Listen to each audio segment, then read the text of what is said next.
سؤال. اتفضل. الاستعانة بالمؤثرين يعني زي ما بيقولوا او الانفلونسرز اللي هم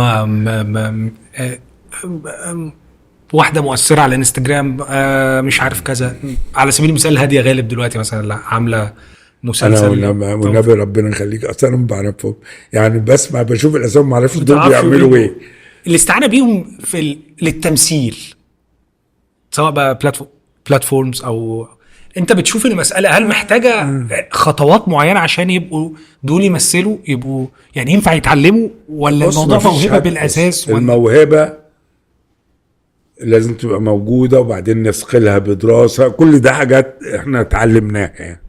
لكن اقصد ولا الاعتماد على وجود ملايين الفولورز وخلاص ده هو هم بيعتمدوا على كده.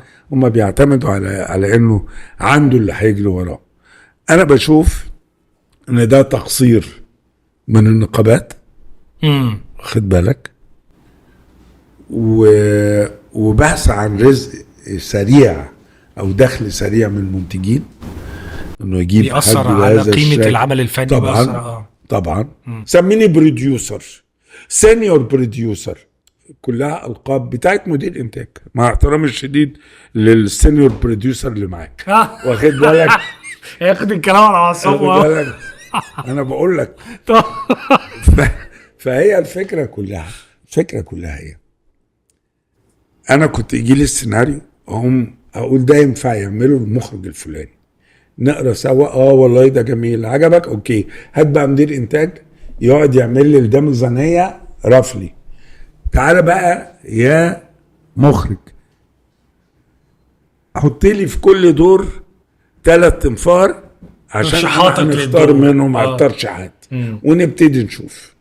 اوكي، النهارده لا، النهارده السيناريست بياخد الورق ويروح للنجم مش للمنتج، وهو يكمل الليل، والنجم ينقي المنتج وينقي المخرج وينقي الكاست، واخد بالك؟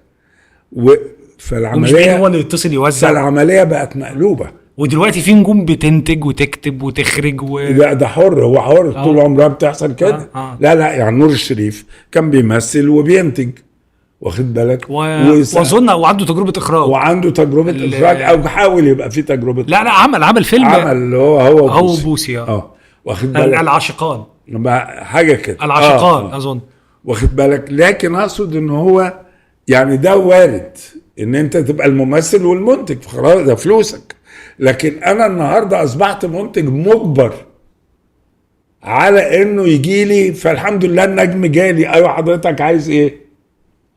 عايز تجيب لي فلانه، سواء فلانه تنفع او ما تنفعش، هو عايزها يبقى هتيجي. المخرج الفلاني فينقي المخرج وينقي، فيبقى هو الدنيا المقلوبه دي ما طلعش فيلم.